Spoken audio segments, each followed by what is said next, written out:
हरे कृष्णा। भगवत गीता की इस वीडियो में हम शुरू करेंगे 18वें अध्याय का 36वां श्लोक। अब भगवान सुख के बारे में बताएंगे कि सात्विक, राजसी और तामसी सुख किस प्रकार का होता है।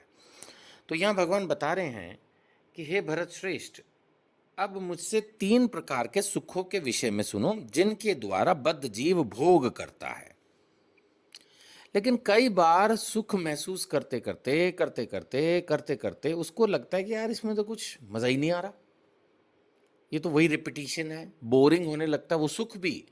नहीं, कई लोग बड़ी बड़ी गाड़ियां छोड़ के साइकिल चलाने लगते हैं।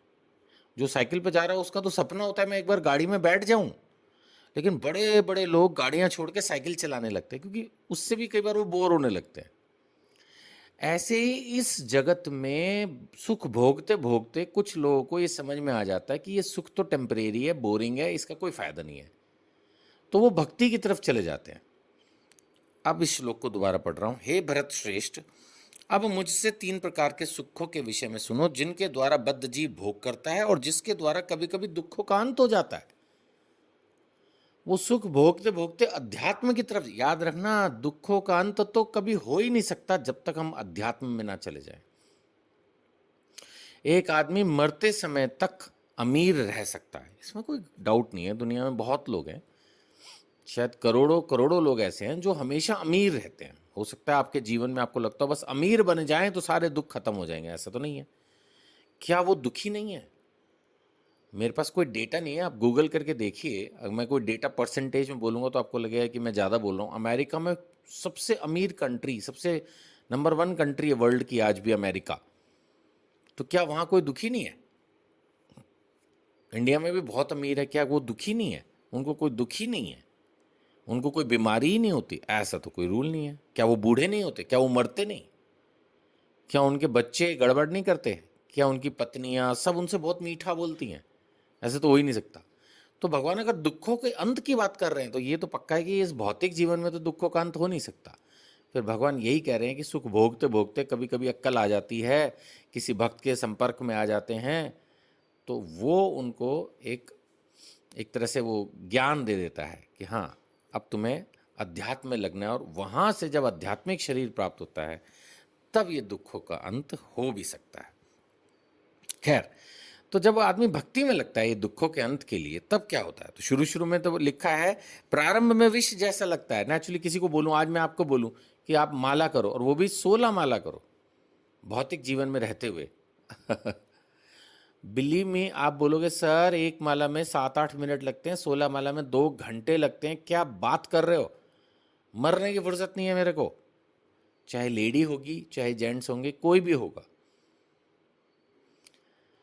किसी को कोई बात होगी, किसी को कोई बहाना होगा, लेकिन आप बिलीव करिए इस दुनिया में लाखों लोग हैं जो आपसे ज़्यादा बिजी हैं और वो माला कर रहे हैं, भगवत गीता पढ़ रहे हैं, प्रचार कर रहे हैं, भगवान की आरती, भगवान का भोग लगाना, ये सारे कार्य कर रहे हैं और आपसे ज़्यादा सुखी हैं। आपसे ज़्यादा अमीर हो सकता है ना हो, बट आपसे ज़्यादा सुखी हैं आध्यात्मिक रूप से। यही बात है, प्रारंभ में विष जैसा लगता है लेकिन अंत में अमृत के समान है। जब एक बार भक्ति में टेस्ट आने लगता है फिर कोई पार्टी अच्छी नहीं लगती। फिर तो मंदिर में बैठ के कीर्तन सुनने में जो मज़ा आता है वो कोई पार्टी का मुकाबला नहीं है। वहाँ पे आप हजारों हजारों रुपए दे के जाते हो, फिर भी बोरिंग लगेगी। एक बार अगर किसी को मंदिर में कीर्तन का टेस्ट आ गया, मंदिर में जाके आप प्रसादम खाने का जो टेस्ट आ गया, तो बड़े बड़े होटल का खाना भूल जाओगे। वो आध्यात्मिक है सब कुछ, वो आध्यात्मिक है, इसका फर्क है। कई लोग कहते हैं आध्यात्मिक को आप पहचानते कैसे? मैं इसी बात से बोलता हूँ, देखो मैं अपनी बात कर रहा हूँ। आज जब मैं ये रिकॉर्डिंग कर रहा हूँ तो करीब 24 साल से मैं जो है ये हरे कृष्ण मंत्र जप रहा हूँ। एक ही मंत्र सुनता भी हूँ, बोलता भी हूँ, कभी बोर नहीं हुआ। आप किसी भी व्यक्ति को पढ़ के लाओ जो गाने से 24 साल में बोर ना हुआ हो, रोज एक ही गाना, वो भी 2-2 घंटे। भाई मैं 16 माला कर रहा हूँ तो इसका मतलब मैं रोज 2 घंटे वही मंत्र बोल रहा हूँ 24 साल तो हो गए, अभी तक तो बोर नहीं हुआ। ऐसा कैसे हो सकता है आप खुद सोचिए। और ये तो मैं हूँ 24 साल वाला, अभी तो 50 साल वाले भी बहुत हैं इस दुनिया में जो 50 साल से यही जप कर रहे हैं, कर रहे हैं, कर रहे हैं, कर रहे हैं, कर रहे हैं।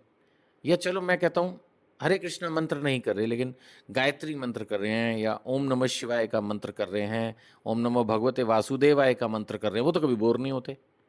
तो इसका मतलब ये इसमें कुछ शक्ति है ना, ये इसमें कुछ दिव्यता है ना। शुरू शुरू में तो नेचुरली दिक्कत हुई ही होगी, मेरे को अब याद तो नहीं आ रहा, लेकिन हाँ, प्रारंभ में विष जैसा लग सकता है, लेकिन अंत में अमृत के समान है और मनुष्य में आत्म साक्षात्कार जगाता है। यही आध्यात्मिक सुख है। आप करके देखिए, अगर आपके अंदर ऐसी भावनाएं पहले से रही हैं भक्ति की, तो मंदिर के कीर्तन में जो आनंद आएगा आपको, भूल जाएंगे आप सब कुछ। मंदिर में जब आप बैठ के जमीन में भक्तों के साथ प्रसाद लेंगे, आप बड़े बड़े होटल का खाना भूल जाएंगे। तो ये है आध्यात्मिक सुख। ये जब मिलेगा तो अमृत के समान होगा, फिर आप सब कुछ भूल जाओगे। That is my promise. खैर, राजसी सुख की बात करते हैं। 38वें श्लोक भगवान कह रहे हैं, जो सुख इंद्रियों द्वारा उनके विषयों के संसर्ग से प्राप्त होता है, प्रारंभ में अमृत तुल्य और अंत में विष तुल्य हो जाता है। उल्टा इसमें, इसमें शुरू में बड़ा अच्छा लगता है, बाद में बुरा, है ना। तो प्रभुपाद जी ने इसमें एक युवक और युवती का एग्जाम्पल लिया है ना। जैसे लड़का लड़की नए नए मिलते हैं, तो वाह वाह वाह वाह, कितना अच्छा लगता है, चेहरे से स्माइल ही नहीं खत्म होती। अब जैसे सड़क पे अगर लोग जा रहे हो, है ना, मजाक में हम बोलते नहीं है, कई बार मैंने देखा है कि जैसे सड़क पे कोई जा रहा है, आदमी और औरत, और वो आपस में हंस के बातें करते हुए जा रहे हैं, तो ये एक मजाक है, मतलब मैं ये नहीं कह रहा, होने को हो भी सकता है, लेकिन आमतौर पर क्या होता है, इसका मतलब अभी शादी नहीं हुई, तो सब हंसते हैं इस बात पे, है ना। और अगर लड़ते हुए जा रहे हैं तो समझ लो कि शादी हो चुकी है। तो यही है बस, और कुछ नहीं है, कि भाई शुरू में अमृत तुल्य और अंत में विष तुल्य। एक जोक भी है ना इसमें, कि वो बारिश और गर्लफ्रेंड जो है वो पहले 2 दिन 4 दिन ही अच्छी लगती है, उसके बाद तो फिर चिक चिक चिक चिक चिक चिक, है ना। तो ऐसा इसमें नहीं है, ऐसा सब में ही है, ऐसा सब में ही है। भौतिक सुख जितने भी है ना, ये शुरू में ही अच्छे लगते हैं, बाद में तो बहुत तंग करते हैं, बहुत तंग करते हैं, बहुत तंग करते हैं। तो यही फर्क है। जो सात्विक एक्टिविटीज़ हैं वो शुरू में आपको जहर जैसी लगेंगी, बाद में अमृत जैसा फील आने लगेगा। और ये जो भौतिक हमारा जीवन है, इसमें हर चीज़ में शुरू में बहुत अच्छा लगता है ना, अमृत जैसा, और बाद में हो जाता है विष जैसा। लेकिन कुछ चीज़ें ऐसी हैं जो शुरू में भी जहर और अंत में भी जहर, और जहर ही जहर, बस वो है तामसी। तो भगवान कह रहे हैं अभी 39 श्लोका में कि जो सुख आत्म साक्षात के प्रति अंधा है और प्रारंभ से लेके अंत तक सिर्फ मोह कारक है, इल्यूजन, पता ही नहीं क्या सही है क्या गलत है, क्या करना है क्या नहीं करना, कुछ नहीं पता। सिर्फ एक ही चीज पता है, वो है निद्रा, भयंकर सोना, आलस्य, मोह। तो ये तामसी है। अब आप अगर सिगरेट पी रहे हैं तो वो मतलब क्या ही सुख मिलता है, वो जहर ही है, पहले दिन से ही जहर है। ये तो और भी बेकार हो गया। ड्रग्स लेते हैं लोग, शराब पीते हैं लोग, इसमें क्या ही सुख है। तो इस तरह की जो बुरी आदतें हैं, ये तो बिल्कुल भयंकर सुख है, तामसी सुख है, जो शुरू में भी जहर और बीच में भी जहर और अंत में भी जहर।